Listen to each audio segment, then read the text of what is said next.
This is Long Way to the Top, and I'm your host, Shane Bryan. In the words of the immortal AC/DC, it is harder than it looks. These interviews will give you a glimpse into the lives of the artists that we've sung along with, danced and rocked out to. Some go deep into their past and others celebrate their recent releases. But all of them show that regardless of who you are, it's always a long way to the top.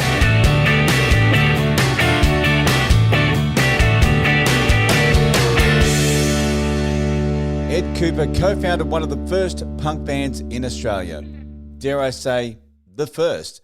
The Saints were one of the foremost influential punk rock groups in the world. According to Bob Geldof, rock music in the 70s was changed by three bands: the Sex Pistols, the Ramones, and the Saints. In the late 70s, he changed direction and dabbled with some rock, soul, and avant jazz with the Laughing Clowns. He's a double Aria winner, Queensland Music Awards winner, Lifetime Achievement Award winner, and is about to embark on a very extensive tour, the exploding universe of Ed Kuepper. Ed Kuepper joins us on today's episode of Long Way to the Top.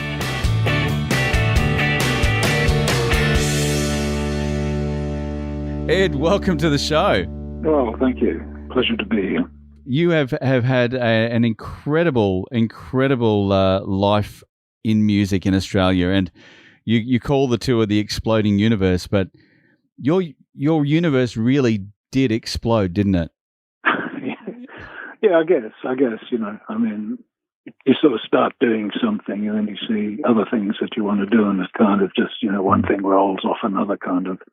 So, I was lucky enough, I guess, to have the opportunity to do that, but I guess also, the motivation to kind of keep going back even when things weren't sort of working that well commercially, sort of thing. And of course, 40 years on from the first release from the Saints, I'm Stranded, you released it again and you sold out. Actually 47. 47 years on from the first release. Were you surprised that the record sold out as quick as it did? Yeah, I don't think anyone was expecting that. I think it sold out in about an hour or something. So, that's the beauty of the internet. We didn't have that back in 1976.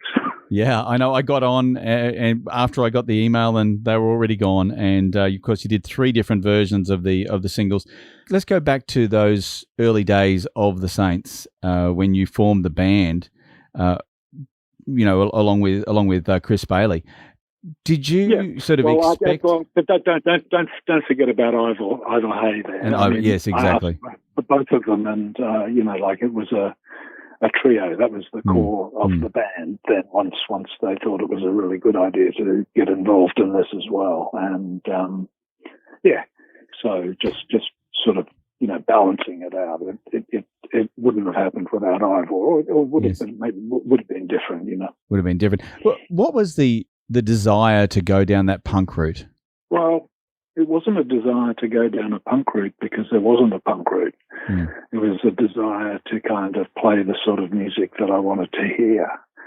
I was writing songs that I wanted to hear, and I was playing the guitar in the way that I wanted to hear guitar.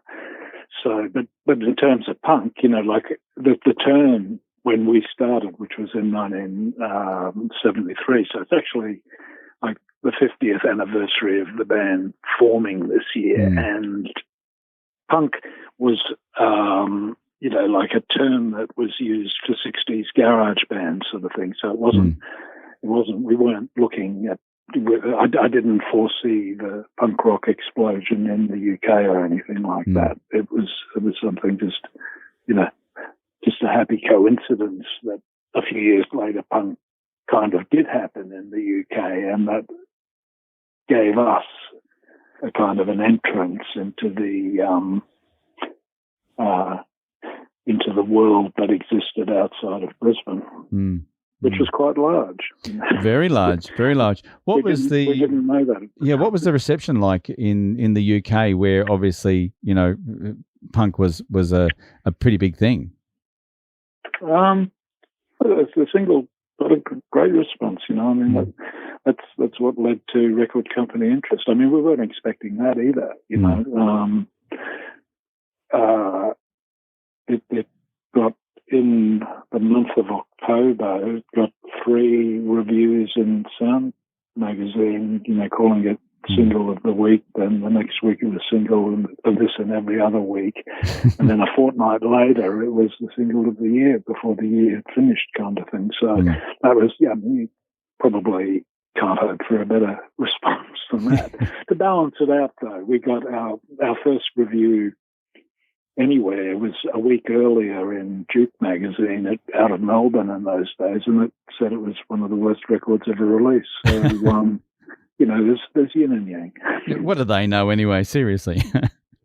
Well, that, yes, well, exactly. I mean, I think everyone just laughed at that review. I mean, I don't think we were hurt by it or anything. Yeah. And, this is the whole thing about the one thing that I've loved about you and your career is that you've always remained experimental. To go from punk to the bands and the album names, the Oxley Creek Playboys, the Institute of Nude Wrestling. I mean, you just seem to push the boundaries, and you went, okay, well, I'm going to go experimental, almost avant-garde to a certain point, and I'm going to do whatever I want to do. Yeah, well, I think it's a worthwhile thing to try to pursue. If the music is kind of what's driving you. In fact, for me, I don't think I'd be very good at just, being a session player or being in a band that kind of goes out on the road, does the same thing every night, because that's what, the audience of certain bands want to hear. And so, to keep selling records, to keep working, you got to do that. I didn't take that path. That's absolutely true. And, I don't regret that, even though sort of commercial logic would indicate that you'd do things differently. The Saints had split up in 1978, at a time when, had we stayed together and kind of done the sort of an amalgamation of our first couple of albums, keeping that sound going, we probably would have been really successful, But it would have been a weird thing to do because it requires going on stage and doing a routine as opposed to actually communicating music. So, I'm not being necessarily critical of bands that do that routine, because that's what they've chosen to do, and, it's up to them. But it doesn't feel to me like I'm being presented with anything significant. It might be really good, but it doesn't, to me, it's sort of, even if it is really good, it's people going through the motions to some extent. So, that was how I felt about it. And so I thought, I don't want to do that. I guess it's like, you get to that point of, do I just settle in my career, or do I push the boundaries and do things that are different, that may or may not work out? I'm aware that, there's a risk, and I mean, there's a risk that it won't work. There's a risk that it does work and people don't like it. But, you got to have some sort of belief in yourself, I don't want to sound like I'm lecturing or anything, it's just that's what I decided to do. Yeah. And looking back on it, I know that, sometimes it would have been more sensible not to do it, just in terms of selling more records and in terms of having, in some ways, a more sort of predictable experience live. But I didn't. So, I know exactly what you mean. It's kind of like the key to creativity, and I think that's the one thing that I've appreciated about your music and your guitar work, is that you're always striving for that creativity. And I feel that sometimes if we settle, it can be missing. Yeah, I sort of also have a fairly short attention span from time to time, and so I get bored with stuff. I'm not a comfortable on stage kind of performer, I don't feel the stage is my home or anything like that. So I feel if I'm up there, I've got to actually be doing something that is an attempt at communication, some sort of way of sort of getting over to people. And, it doesn't always work. So, there's no surefire. I don't have a real routine except for the fact that I try not to, I don't even have that much trouble not repeating myself, sort of thing. So you're not going to get up and do the greatest hits and, okay, thanks for coming. We might. We might. I haven't done that all that often. So, on this tour, we're looking at sort of drawing largely from the albums that are the first two in the reissue campaign, and that's Electrical Storm and Honey Steals Gold. So we're going to be playing songs from those albums and using the recorded versions as a starting point. Sometimes I don't do that. Sometimes I sort of just, if I go on a tour and I'm putting a set together, I'll just run through the songs as I recall them. Yeah.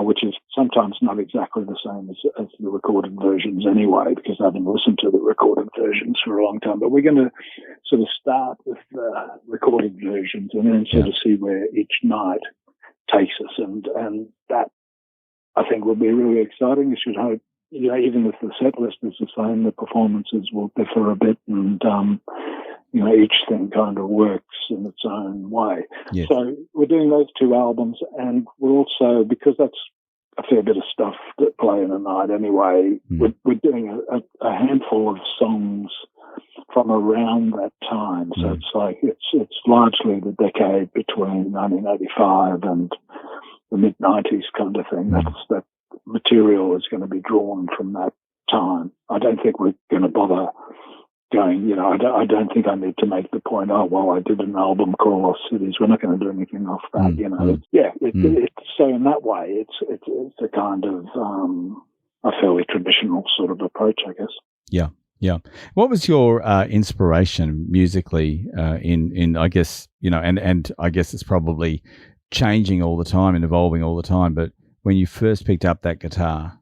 Well, the reason I got a guitar was because I think I was 8 years old or 9 years old when I heard the Beatles' Love Me Do. I think it must have been the year that they were touring Australia, because we didn't have a record player and my parents didn't listen to pop radio kind of thing. But still, it was so early in the piece that there wasn't even sort of like the mid-60s boom. So maybe it was something that was played on one of the stations Mum was listening to. But anyway, I heard Love Me Do, and that opening harmonica thing just immediately got me, and I kind of couldn't get it out of my head, And I suppose because maybe there must have been a lot of press around it, because it just kind of, got through to me, and I just started advocating that they buy me a guitar. Mum wanted me to learn how to play the piano, and I just really wanted to play the guitar. And I think Dad sort of thought, well, a guitar is going to be a lot cheaper than a piano, so maybe indulge him. Good on Dad. Do you regret not learning the piano? Oh, yeah. I mean, I play in a very, very rudimentary way, but yes, I think that, but in the guitar's favour, it's the closest thing to a piano, but you can carry it around with you, sort of thing. Yeah. I mean, let's be honest, the guitar's a lot sexier than the piano. It depends who's doing it. Really. You've thrown down the gauntlet there. And who would you say is your, I guess, guitar hero growing up? You mentioned the Beatles. It depends, what you mean by growing up. When I was a kid, I mean, from that point, I was always interested in music, even before the Beatles, sort of thing. According to my parents, I was writing songs in the sandpit, sort of thing. Wow. Some great sort of concepts too. I apparently wrote a song about a toy steam engine that I had that turned into a rocket ship. So I'm gonna develop that, maybe concept album for my next release or something. What a great idea! Yeah. It's one, I didn't know who was doing what on records. So I liked records, like it. So for me, the Beatles, it wasn't that important who was doing what. It was more just the overall thing. When the Beatles got a little bit sort of folk rocky in the mid '60s, I switched my number one allegiance to the Easy Beats. Yeah, who was sort of like a bit like the Beatles, obviously inspired by the Beatles, but were kind of just sticking with rock and roll for a bit longer. I guess they were just a year behind where the Beatles were or something, but that coincided exactly with what I wanted. So whoever was playing the guitar, whether it was Harry or George, I don't know who was doing which bits, and they were great guitarists. However they, aligned, assigned their musical roles there. Then, just over time, I don't know if I've ever really had favorite guitar. There are a lot of them, by the time I got into my teens, I thought Tony Iommi from Black Sabbath was just fantastic. I just loved. He still is. What? Yeah. Well, I'll confine my admiration for the first 6 albums, but it was just such a great sound. Pete Townsend, I bought the Who live at Leeds when I was about 14 or 15, and that was just such a killer guitar sound. And it was because Tony Iommi and Pete Townsend both played SGs that I went on to buy an SG because I really wanted a bit of that action. It was sort of, and I thought you could do that by buying the guitar that they played. But I found out later it's not really how you do it. But Ron Ashton from the Stooges was sort of that Stooges Funhouse. That was an eye opener for me.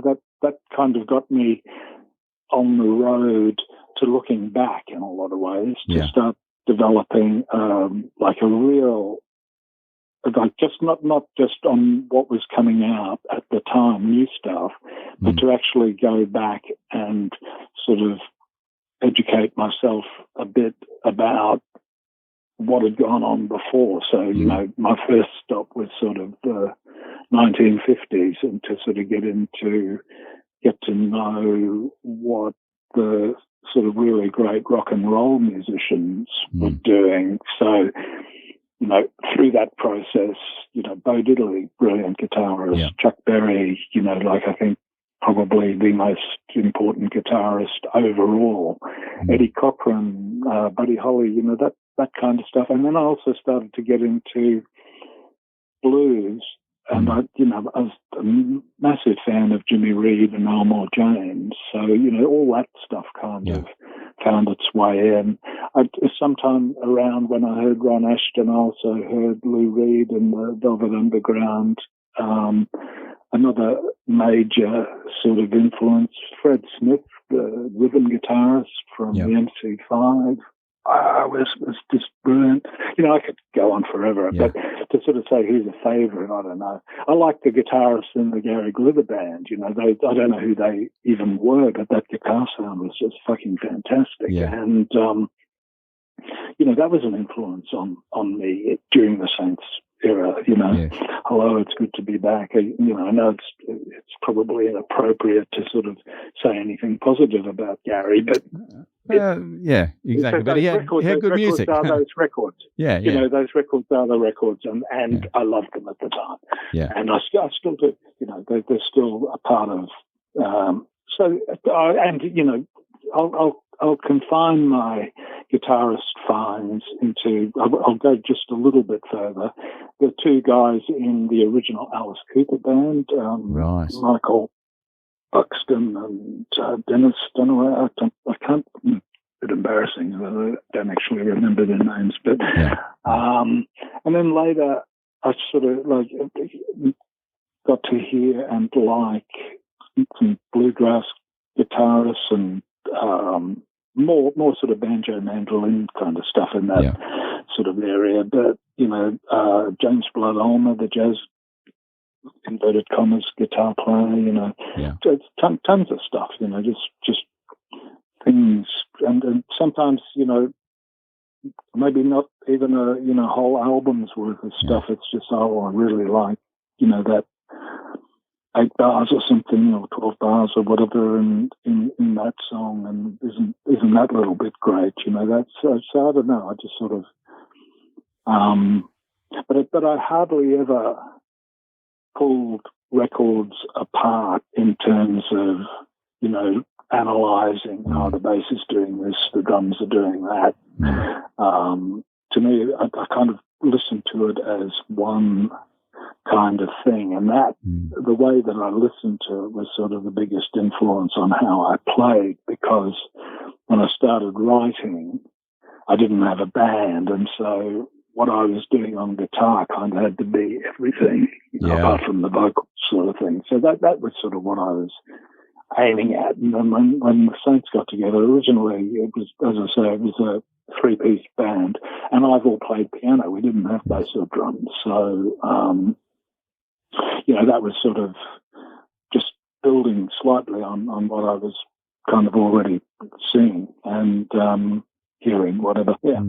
But I guess in looking at it, at music in its total sound rather than picking it apart, it really gave you not just an appreciation for everyone else in the band, but it really put you on that path that you went on for your 18 solo albums, where like you knew what the sound was that you wanted to put out with those albums. Well, yeah.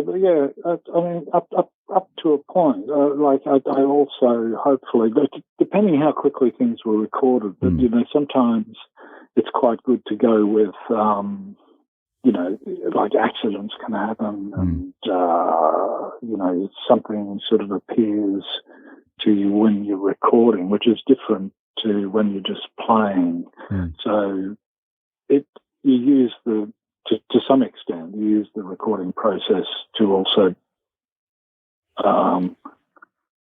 work as part of what you're doing, and so you kind of it's good to be open to I didn't think that would happen, but that's actually better than what I thought would happen, kind of thing. So it's good to go with that sort of. When you come to an album, especially during all of these different sort of phases in your career, do you look at that album and go, okay, I've got a certain theme that I want to approach with this album, or is it very much a mixture? Well, it actually sort of varies. No, I suppose each album does have a theme, and I usually go in with some idea of the sort of atmosphere that the songs that are going to be included in it and how that should sort of work. And I think usually I sort of succeed at getting that in the way that I want to. I mean, it's hard to talk about albums that you've done yourself, because you kind of just become absolutely saturated in the process of putting them down. So it's hard sometimes to listen back. I mean, it's great when you listen back and you think, wow, that's just really fantastic. I wouldn't change a thing. Yeah. Sometimes you hear things that, gee, it would have been nice to have done that a bit differently or something. But I'd live with it, I mean, I don't have a favourite record of my own. I don't like one song more than the other. They're all kind of part of the overall thing, Thinking back over your time with the Saints, and knowing that you were there for the first few albums, and then you obviously there was breakups, and then you went solo. Do you think back now that that Chris is no longer with us, and go, gee, I really wish that we could have got back together one final time? But no. I think it's a shame what happened after the Saints split. I mean, we were really good friends while the Saints were together, or I thought so anyway. What happened after that, I wish had have been resolved very quickly, and it could have been resolved probably in the early 80s, and it wasn't, and it was detrimental to both of our careers because the first three Saints albums were just like that was just a fucking mess. We made nothing from those records, and I think that had there been some unity between us, and had there just been some kind of agreement. A lot of things could have been a lot better in that regard. As far as working together, I have worked with Chris. I had worked with Chris a few times after the Saints split. Once he asked me to play bass in his new Saints, which I did for half a tour. I had to actually just quit because the tour manager and the tour structure and everything about it was just really against every kind of principle. And I'm not being high and mighty about it, but it was just really shithouse. Just so music industry, all the stuff that I really don't like, and we did that. That wasn't. I certainly wouldn't think that was a success. Even though tickets, as soon as I also joined on the basis that there would be no big deal made about it. It wouldn't be like this is a big reunion or something. Yes. And Chris and his management said, okay. And then the next day I'm in the Saints, and I'm playing bass on songs that I had no real engagement in. It was all Chris's sort of solo Saints stuff. Some of which I thought were good, others I wasn't that crazy about. And I was playing bass, which is sort of something I only ever did if no one else was around to do it. Yeah. So that wasn't all that great. We got together on September 11, 2001. Wow. For the Aria. That was an auspicious date. Yeah. Well, we got inducted into the Aria Hall of Fame. Yes. And then afterward, and that was a shithouse experience too. And but we tried to sort of be sort of chummy, and we're sitting around afterwards having dinner and some drinks, and Chris's wife got a call from a friend in New York, and then suddenly, all hell broke loose. I mean, that was just for a 10-minute set. So imagine if we had have gotten back together to do a tour, it would have meant the end of the world or something.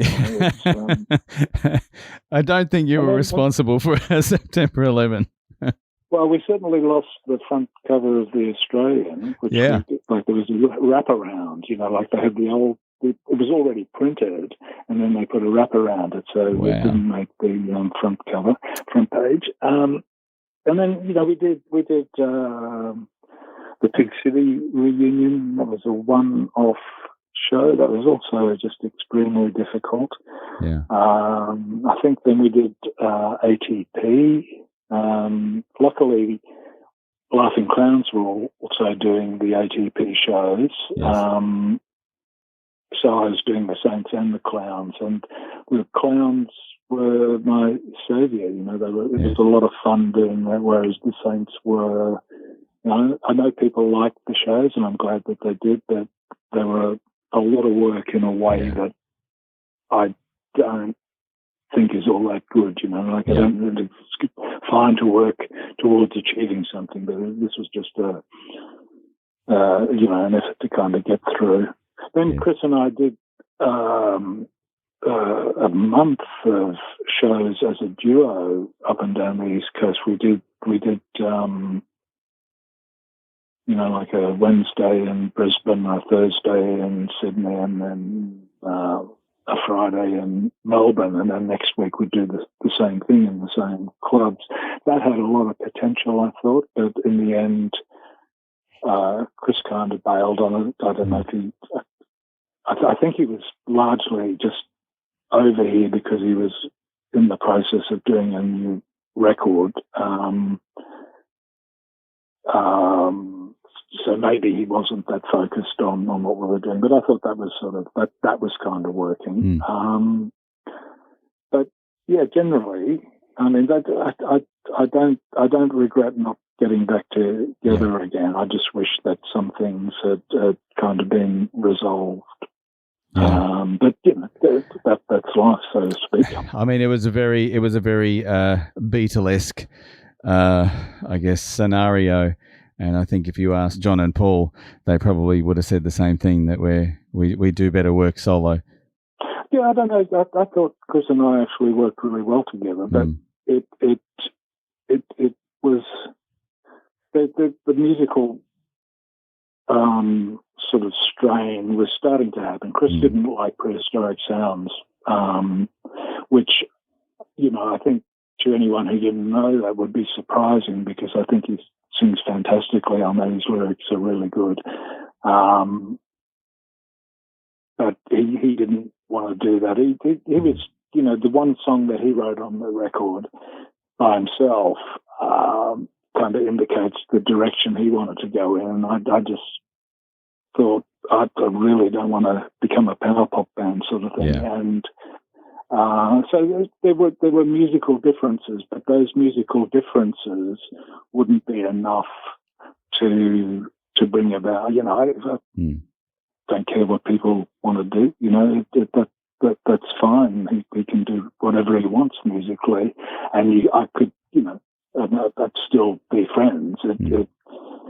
You just wouldn't be in the same band, kind of thing. And I think it sort of goes back to that very first part in our conversation, where some of us want to settle in our careers and some of us want to continue to creatively evolve, and I think what you've done in your career has been an incredible lifetime achievement. Well, thanks. Put a lot of life into it. You too. Every album has so much life, and I was listening back to some of your 80s, and it changes in the 90s, and it is ever evolving, and as you say, the exploding universe. Well, the funny thing, because we're doing this reissue campaign, we've remastered Electrical Storm and Only Steals Gold, and they've both been released. There's a double LP singles compilation that kind of covers that 10-year period, and I've just finished Frontierland, which has never come out on vinyl before, plus an album that kind of got lost and wasn't forgotten about, really, which I recorded a few months after Frontierland, which is called Mr. Miracle with a K. And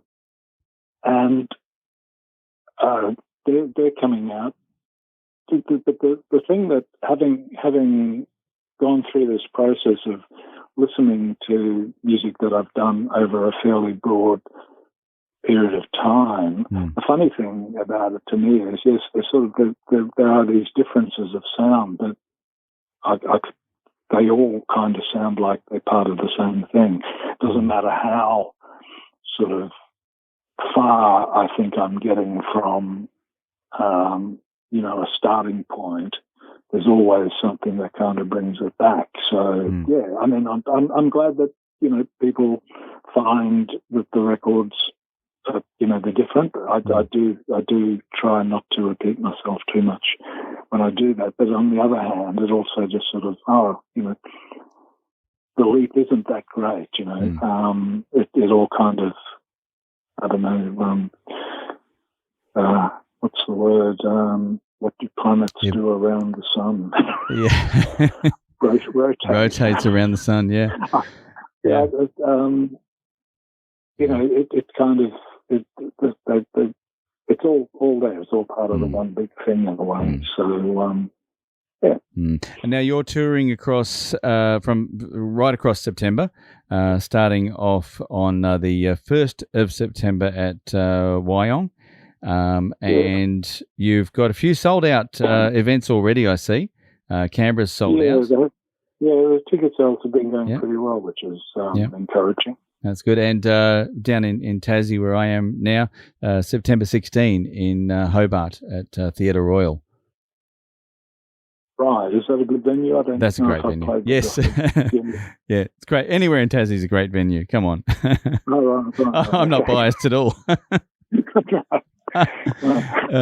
Look, fantastic, and looking forward to re-experiencing your albums again on vinyl, and being a massive vinyl fan. I'm so glad that you are re-releasing them.